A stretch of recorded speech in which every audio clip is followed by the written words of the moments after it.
There's a voice in your head, and it is not nice to you. You make one small mistake, a typo, the wrong word in a meeting, a text you shouldn't have sent, and it's right there.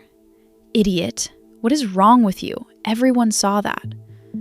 You'd never, not in a million years, speak to a friend like that. If someone talked to the people you love the way that voice talks to you, you'd end the friendship. And yet, you've lived with this voice for years, and somewhere along the way, you decided it was telling the truth. It isn't. And here's the strangest part. You keep it around because you think it's helping you. It is doing the exact opposite. I'm Nia. This is The Mind Train, where we take the messy, human stuff going on inside and make sense of it, one piece at a time. Today, your inner critic, why it's so cruel, and why being hard on yourself is quietly holding you back. Because almost everyone believes the same thing about that harsh inner voice, that it's what keeps them sharp, that if they ever eased up, they'd go soft, get lazy, stop trying.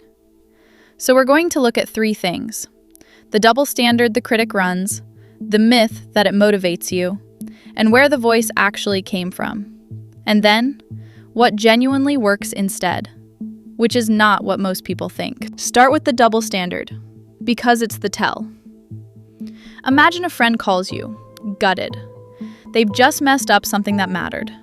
Bombed the interview, missed the deadline, said the wrong thing. What do you say to them?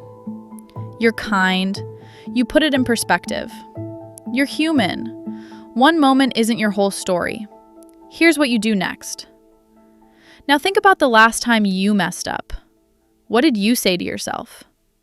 Nowhere near that kind. You went straight for the throat. Same situation, two completely different responses. Warmth for them, contempt for you. That gap is the inner critic. And notice what it reveals. You already know how to be fair and honest and supportive. You do it for the people you love every single day. You've just decided you're the one person on earth who doesn't get it. So why do we keep the critic around? Because of a story we've all been told. That being hard on yourself is what makes you try harder. That the voice is a tough coach, and if you fired it, you'd achieve nothing. It feels true. It is not. When researchers actually track this, self-criticism doesn't predict more success. It predicts less. People who are harshly self-critical make slower progress on their goals, not faster. And when you think about what criticism actually does to you, it's obvious why. It doesn't fill you with energy and focus. It fills you with shame. And shame makes you want to hide, to avoid it, put it off, scroll, do anything but face the thing. The critic isn't a coach. It's a saboteur wearing a coach's whistle. Every time it tears you down for your own good, it's making the next attempt harder, not easier. Quick one. If this is hitting home, subscribe. It genuinely helps the channel and it means the next one finds you. Okay, where this voice actually comes from. Here's what almost no one realizes about the inner critic. That voice was never originally yours. Listen to its exact words, its tone. Often it's an echo. A parent who is never quite satisfied, a teacher, a coach, a culture that told you your worth was your output. You absorbed it young, before you could question it, and it kept running long after those voices were gone. So when you think you're being hard on yourself, a lot of the time you're just replaying a recording someone else made. And biologically, it backfires. Harsh self-criticism trips your brain's threat system, the same circuitry that fires when you're genuinely under attack. Your body reads it as danger, and a brain in threat mode does not do its boldest, best work. It contracts. It plays small. It protects. You cannot shame yourself into becoming the person you want to be, because the shame is the very thing standing in the way. So if criticism doesn't work, what does? And here's where people flinch, because the answer sounds soft. Self-compassion. But let's be really clear about what that means, because it's almost always misunderstood. Self-compassion is not letting yourself off the hook.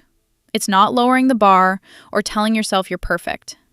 It's just this: talking to yourself the way you talk to someone you're responsible for. Because a good coach doesn't scream that you're worthless. And a good coach also doesn't pretend you nailed it when you didn't. They're honest and warm at the same time. That didn't go well. It happens to everyone. Here's what we fix. Psychologists break it into 3 moves. Be kind to yourself instead of cruel. Remember that you're human, and failing is something every human does, not proof that you're uniquely broken. And face the feeling honestly, without drowning in it. And the research could not be clearer. This isn't just gentler, it works better. People who meet their own failures with compassion are more resilient, they bounce back faster, and they stay motivated longer. Kindness isn't the reward you get for finally doing it right.